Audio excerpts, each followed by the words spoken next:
안녕하세요. 사연을 시작하기에 앞서 구독과 좋아요 부탁드려요. 감사합니다. 사연 시작해 볼게요. 저는 조금은 부유하게 자랐어요. 아빠와 엄마가 크게 식당을 운영하셨는데 정말 잘 되었거든요. 손님들이 아침부터 저녁까지 끊이지 않았고 주말이면 예약을 해야 할 정도로 인기가 많았죠. 부모님은 새벽부터 밤늦게까지 일하셨지만 저에게는 부족함 없이 모든 것을 해주셨어요. 그렇게 저도 27에 좋은 사람을 만나 결혼했어요. 남편은 부모님을 일찍 여의었다고 했죠. 고등학교 때 교통사고로 두 분 다 돌아가셨다고요. 그래서인지 우리 아빠와 엄마를 정말 자신의 부모님처럼 대했어요. 명절이면 누구보다 먼저 용돈을 준비하고 생신에는 직접 준비한 선물과 꽃다발을 들고 찾아뵙곤 했죠. 아빠도 그런 사위를 정말 좋아하셨어요. 지수야, 우리 박서방은 정말 금덩어리 같은 사위야. 부모님도 일찍 돌아가셨는데 이렇게 바르게 크다니. 하시며 남편의 어깨를 툭툭 치곤 하셨죠. 한 달에 두어 번씩 우리는 부모님 댁에 가서 함께 식사를 했어요. 그럴 때마다 아빠는 아들이 있으면 이런 기분이겠구나 하시며 남편과 소주잔을 기울이셨어요. 그런데 그 행복한 시간이 그리 오래가지 못했어요. 아빠가 갑자기 건강이 안 좋아지셨거든요. 처음에는 단순한 감기인 줄 알았는데 병원에 가보니 폐암 말기였어요. 의사 선생님은 길어야 6개월이라고 하셨죠. 그 말을 들었을 때 세상이 무너지는 것 같았어요. 아빠는 마지막까지도 우리를 걱정하셨어요. 엄마 잘 부탁한다. 하시며 제 손을 꼭 잡으셨죠.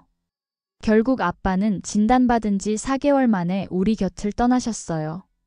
남겨진 엄마와 저, 그리고 남편은 얼마나 슬퍼했는지 몰라요. 서로를 위로하며 힘든 시간을 보냈죠. 엄마는 아빠가 돌아가신 후에도 식당 운영에 더욱 매진하셨어요. 내가 이렇게라도 바쁘게 살아야 너희 아빠 생각이 덜 나더라. 일을 안 하면 미칠 것 같아 하시며 새벽부터 밤까지 일만 하셨죠. 저와 남편은 걱정스러운 마음에 틈만 나면 엄마를 찾아뵈었어요. 그렇게 시간이 흘러 아빠의 첫 기일이 되었어요. 저와 남편은 친정으로 향했죠. 그런데 문을 열고 들어가자마자 믿을 수 없는 광경을 목격했어요. 고모들이 엄마를 둘러싸고 뭔가 소리를 지르고 있었던 거예요. 언니, 말 좀 해봐요. 오빠 재산이 도대체 얼마나 되는 거예요? 식당이랑 건물까지 합치면 수십억은 될 텐데. 그래요. 우리 오빠가 평생 뼈 빠지게 일해서 번 돈인데 이제 와서 혼자 다 꿀꺽하시려고요? 우리도 권리가 있어요. 오늘 제사 끝나면 재산 분할 어떻게 할 건지 딱 정리합시다. 법대로 하면 우리도 상속권이 있다는 거 아시죠? 아빠에게는 동생이 3분 계셨어요. 아빠가 살아계실 때는 그렇게 잘 지내시더니 돌아가시고 나니 완전히 하이에나처럼 돌변했더라고요. 엄마는 눈물이 글썽한 채로 그저 앉아 계셨어요. 작은 고모가 더욱 목소리를 높였어요. 언니, 우리가 얼마나 참았는지 알아요? 오빠 죽은 지 1년이나 됐는데 언니는 재산 정리할 생각도 안 하고 이제 우리도 더는 못 참아요. 큰 고모도 거들었어요. 맞아요. 오빠가 하늘에서 대성통곡하겠어요. 우리도 오빠 피부치인데? 엄마가 떨리는 목소리로 겨우 말씀하셨어요. 오늘은 제사날이에요. 이런 얘기는 다음에. 다음은 무슨 다음? 맨날 다음 하면서 미루기만 하잖아요. 막내 고모가 날카롭게 쏘아붙였어요. 저는 참다 못해 고모들에게 소리쳤어요. 고모들, 오늘이 무슨 날인지 아세요? 아빠 기일이라고요. 지금 그런 말 하실 상황이에요? 큰 고모가 저를 째려보며 말했어요. 너는 가만히 있어. 어른들 일에 왜 끼어들어? 너희 엄마가 재산 다 너한테 넘기려고 꿍꿍이 쏙 있는 거 다 알아? 아니, 고모들이 너무하시잖아요. 아빠 살아계실 때는 돈 잘만 받아가시더니 아빠 돌아가시니 이제 재산 타령이에요? 그 돈은 엄마가 함께 일해서 번 돈이라고요. 고모들에게 권리 없다고요. 제 말에 고모들은 더욱 격앙되었어요. 이것 봐라. 자식 교육을 이따위로 시켰어? 어른한테 대드는 거 봐. 작은 고모가 엄마에게 손가락질하며 말했어요. 언니 이게 다 언니 보고 배운 거죠? 우리 무시하라고. 우리도 법적으로 따지면 상속권 있어요. 남편이 제 팔을 잡으며 말렸지만 저는 계속해서 말했어요. 고모들 정말 실망스러워요. 아빠가 하늘에서 이 꼴을 보면 얼마나 슬퍼하실까요? 큰 고모가 비웃듯이 말했어요. 오빠가 하늘에서 바라는 게 뭔지 네가 어떻게 알아? 오빠도 자기 동생들이 이렇게 푸대접 받는 걸 원하진 않았을 거야. 엄마가 울먹이며 말씀하셨어요. 그만. 제발. 오늘만큼은. 결국 고모들은 오늘은 제사가 있으니 참는 거다. 하지만 다음 주까지 재산 정리 안 하면 법적으로 조치 취할 거야. 하며 험악한 분위기 속에서 돌아갔어요. 제사상 앞에 앉은 엄마는 조용히 울고 계셨죠. 엄마 많이 힘들었지? 고모들은 언제부터 저런 거야? 엄마가 눈물을 닦으며 말씀하셨어요. 내 아빠 죽고 나서부터 시시때때로 와서는 재산 이야기를 하더라. 처음엔 조금씩 빌려달라고 하더니 나중엔 아예 식당이랑 집도 팔아서 나누자고. 내가 혼자 다 차지한 것처럼 몰아가더라. 심지어 변호사까지 데려와서 협박도 하고. 내 아빠 없으니까 내가 만만한가 봐. 그동안 내가 내 아빠랑 얼마나 아등바등 일해서 번 돈인데. 지금까지 받아간 돈만 해도 수억은 될 거야. 그때 남편이 진지한 표정으로 말했어요. 여보, 안 되겠다. 장모님, 우리가 모시자. 엄마는 깜짝 놀라며 손사래를 쳤어요. 아니야, 무슨 소리야. 너희들 신혼인데 내가 왜 거기 가서 살아? 난 괜찮아. 하지만 남편은 단호했어요. 아니에요, 장모님. 이렇게 혼자 두고는 못 가요. 고모님들이 계속 괴롭히실 텐데 어떻게 혼자 계시게 해요? 저도 남편이 말에 동의했어요. 맞아, 엄마. 우리랑 같이 살아. 내가 걱정돼서 안 되겠어. 저희 신혼집은 18평짜리 작은 아파트였어요. 방 2개에 거실 하나. 그래도 둘이 살기엔 충분했죠. 엄마는 한참을 망설이시다가 결국 수락하셨어요. 그리고 저희는 필요한 짐들만 챙겨 저희 집으로 엄마를 모시고 왔어요. 다음 날 아침 엄마가 저희를 거실로 부르셨어요. 그리고는 핸드폰을 꺼내 뭔가를 보여주셨죠. 지수야, 계좌 확인해봐. 제가 확인해보니 5억이 입금되어 있었어요. 깜짝 놀라 엄마를 쳐다봤죠. 엄마, 이게 무슨 돈이야? 아빠랑 평생 일해서 모은 거야. 너희가 나랑 같이 살자고 했으니까. 우선 이걸로 더 넓은 집을 알아봐. 엄마가 잠시 뜸을 들이시더니 말을 이었어요. 너 임신했지? 그것도 생각해서 집을 알아봐야지. 애기 태어나면 이 집은 정말 좁을 거야. 엄마, 어떻게 알았어? 아직 남편한테도 말 안 했는데. 엄마가 빙그레 웃으셨어요. 엄마 눈에는 다 보인다. 얼굴색도 달라졌고 입덧하는 것도 봤어. 내가 딱 너 가졌을 때랑 똑같더라. 언제 말하려나 기다렸는데 결국 내가 먼저 말했네. 남편이 깜짝 놀라며 저를 쳐다봤어요. 여보, 진짜야? 우리 아기 생겼어? 저는 부끄러워하며 고개를 끄덕였죠. 응. 테스트기 해봤는데 임신이더라고. 병원 가서 확실히 듣고 말하려고 했는데.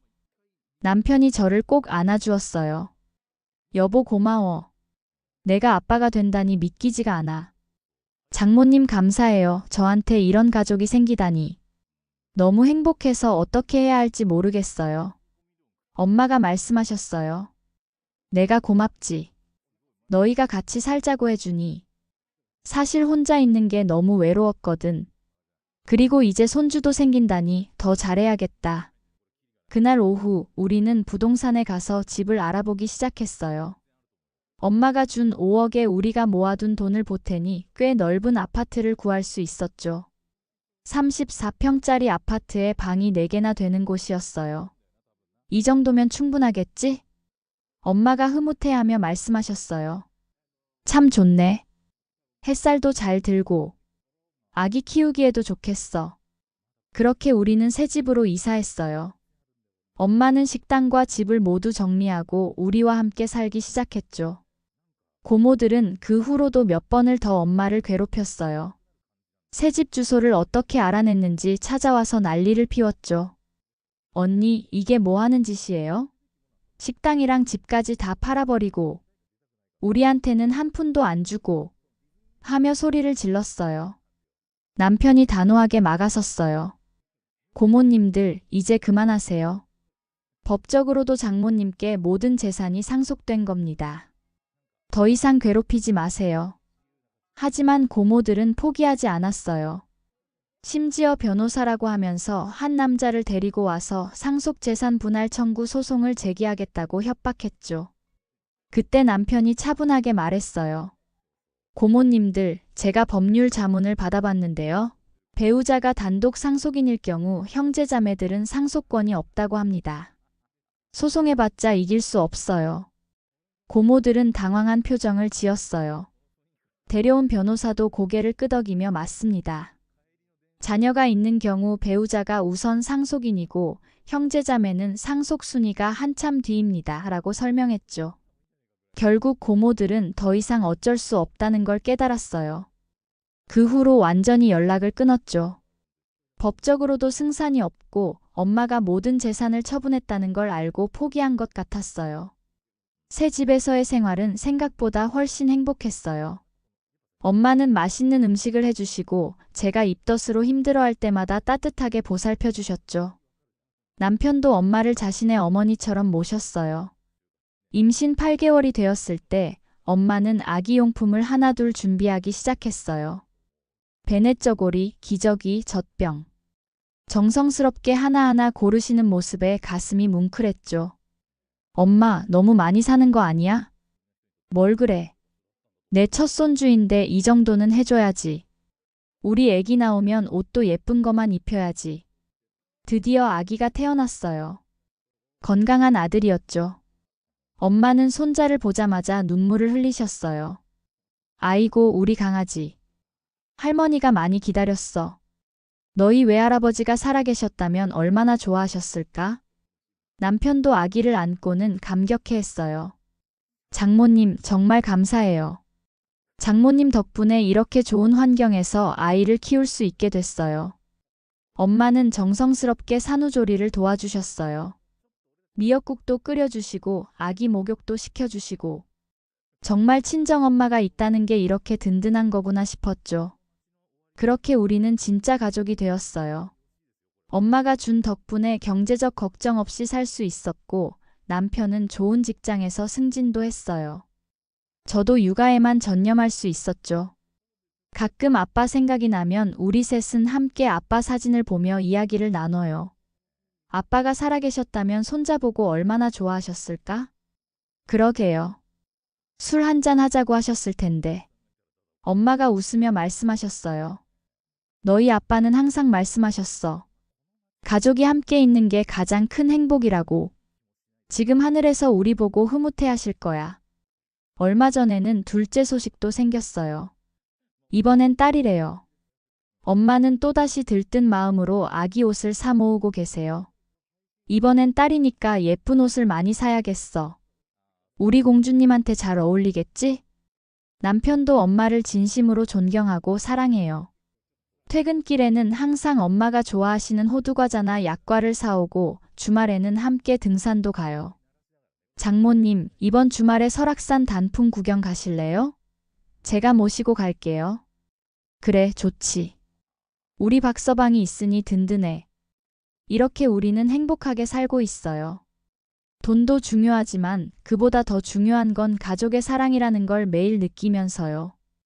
가끔 아빠 제삿날이 되면 우리는 여전히 함께 제사를 지내요. 이제는 고모들도 오지 않아요. 그저 우리 가족끼리 조용히 아빠를 추억하죠. 아빠, 보고 계시죠? 우리 이렇게 잘 살고 있어요. 엄마도 건강하시고 저희도 행복하고 손자도 무럭무럭 자라고 있어요. 이제 곧 손녀도 태어날 거예요. 제사상 앞에서 이렇게 속삭일 때면 정말 아빠가 우리를 지켜보고 계신 것 같아요. 그리고 흐뭇하게 웃고 계실 것 같아요. 어느 날 저녁 엄마가 이런 말씀을 하셨어요. 지수야, 내가 만약 그때 너희 집에 오지 않았다면 어떻게 됐을까? 아마 지금도 혼자 외롭게 살고 있었겠지. 너희 덕분에 제2의 인생을 살고 있는 것 같아. 저는 엄마의 손을 꼭 잡으며 말했어요. 엄마, 우리가 더 고마워. 엄마 덕분에 이렇게 좋은 집에서 살고 경제적 걱정 없이 아이도 키우고 무엇보다 엄마가 계셔서 얼마나 든든한지 몰라. 남편도 고개를 끄덕였어요. 맞아요, 장모님. 저희야말로 복 받은 거죠. 그날 밤 저는 깊은 생각에 잠겼어요. 그 순간의 결정이 우리 가족의 삶을 이렇게 아름답게 바꿔놓을 줄은 정말 몰랐죠. 남편의 그 한마디가 이렇게 큰 행복을 가져다 줄 줄은 상상도 못했어요. 그리고 무엇보다 중요한 건 살아계실 때 부모님께 잘해드리는 거예요. 후회는 항상 늦게 찾아오니까요. 저는 비록 아빠를 일찍 여의었지만 엄마를 통해 부모님의 사랑이 얼마나 크고 소중한지 매일 느끼고 있답니다. 오늘도 저는 감사하며 살아가요. 우리 가족 모두가 건강하고 행복하게 지내는 것, 그것이 바로 아빠가 하늘에서 가장 바라시는 일일 테니까요. 제 긴 이야기를 끝까지 들어주셔서 감사합니다. 구독과 좋아요, 알림 설정까지 잊지 마세요.